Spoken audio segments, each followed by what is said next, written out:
সুপ্রিয় দর্শক, ফাইনালি সরাসরি সেই মাধবকুণ্ড জলপ্রপাত, সেটা সামনে আমি এই মুহূর্তে অবস্থান করছি। মাশাআল্লাহ, আল্লাহ মেহেরবান, কি সুন্দর, অপার সৌন্দর্য, আল্লাহ তাআলার অপার সৃষ্টি। এই সেই পাথারিয়া পাহাড়, যেখান থেকে এই মাধবকুণ্ড জলপ্রপাতের উৎপত্তি। এবং এই পাথারিয়া পাহাড়টা পুরোটাই, হ্যাঁ, মাধবকুণ্ড ইকো পার্ক, সেখানেই হচ্ছে সেই ইকো পার্কের ভেতর দিয়ে ওয়াকওয়ে দিয়ে হেঁটে হেঁটে আমি ফাইনালি এসে পৌঁছেছি 5টা 10, একদম ডিরেক্ট জলপ্রপাতের সামনে। আর যেহেতু এখন সময়ের স্বল্পতা, অলরেডি আমাদেরকে এই জায়গাটা প্রস্থান করার জন্য নির্দেশ করা হয়েছে, তাই আসলে এখানে হেঁটে, আর বলা হয়েছে এটা বিপজ্জনক স্থান, মানে পানিটাকে টাচ করে বা এটাকে একটু ছুঁয়ে দেখার সময়টাও নেই। তারপরেও আমি জানি না, ক্যামেরার মাধ্যমে সেটা হয়তো উপস্থাপন করা যাচ্ছে না। আর পানি খুবই শীতল, হ্যাঁ, তো তার মাঝখানে চেষ্টা করছি। আর অ্যাকচুয়ালি এটা প্রপার টাইম হচ্ছে বর্ষা মৌসুম, তখন পানি এত বেশি থাকে এবং এটা অনেক বেশি স্লিপারি থাকে, হ্যাঁ। তারপরেও মানে অসাধারণ, এক কথায় আসলে আমি বোঝাতে পারছি না। আমি আমার লাইফে প্রথম মাধবকুণ্ড জলপ্রপাতে এসেছি, তো আমি যতই দেখছি ততই বিমোহিত হচ্ছি যে এই জলধারা কোথা থেকে উৎসারিত হয়ে এই জলপ্রবাহ, এবং সেটা খুবই কন্টিনিউড, এই অনবরত, সেটা আসলে আমি বুঝাতে পারছি না। আমি কি বলবো, মানে বারবার শুধু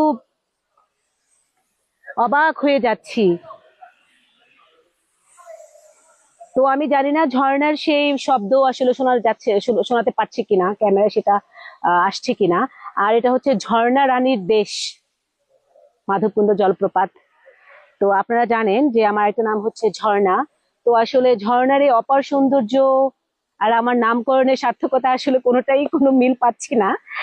তবে এই ওয়াটারফল বা ঝর্ণা, এটা যে আসলেই সুন্দর, এবং এই ঝর্ণার যে সেই যে জলধ্বনি, রিফ্লেকশন, কথা বলে যাচ্ছে প্রকৃতি ঝর্ণার মাধ্যমে। ঝর্ণা আমাদেরকে বার্তা দিয়ে যাচ্ছে আল্লাহ তাআলার সৃষ্টিকে, একজন ক্রিয়েটর আছেন যার নিয়ন্ত্রণে এটা, এই জলধারা অবারিতভাবে প্রবাহমান। তো আবারও বলছি যে এই মাধবকুণ্ড জলপ্রপাত আসার যে ডিরেকশন, সেটা হলো মৌলভীবাজার উপজেলা তো বটেই, মৌলভীবাজার ডিস্ট্রিক্ট, বড়লেখা উপজেলা। আমরা যদি শ্রীমঙ্গল হাইওয়ে দিয়ে আসি, ওখান দিয়ে আসলে আমাদেরকে আসলে কুলাউড়া আসতে হবে। কুলাউড়া স্টেশন এসে সামনে গেলে হচ্ছে কাঁঠালতলি নামে একটা বাজার। সে কাঁঠালতলি বাজারে আসলে তারপরে আর পাবলিক কোনো ট্রান্সপোর্ট আসবে না। তারপর হচ্ছে অটো বা সিএনজি রিজার্ভ করে আপনারা সরাসরি মাধবকুণ্ড ইকো পার্ক নামে পরিচিত ইকো পার্কে আসবেন।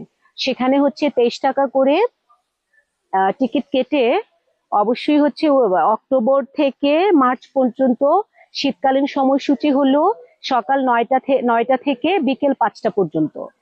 তো আপনারা যারাই আসবেন অবশ্যই 5টার পূর্বে আসতে হবে, হ্যাঁ।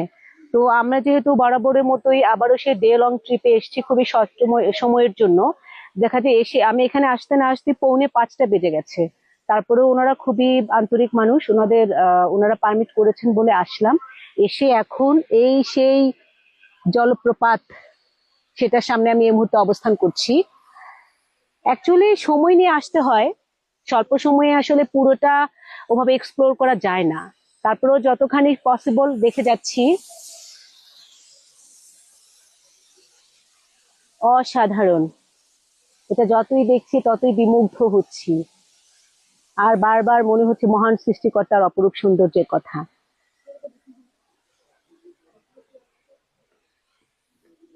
অলরেডি আপনার সানসেট, সূর্যাস্তের সময়। আমি জানি না কতখানি এই আলো আধারের মাঝে গোধূলি লগ্নে আপনাদের সামনে উপস্থাপন করতে পারছি। তো বরাবরই একটা কথা বলতে চাই যে আপনারা যতই ব্যস্ত থাকুন না কেন, সে ব্যস্ততার মাঝে সময় বের করে অবশ্যই চলে আসবেন।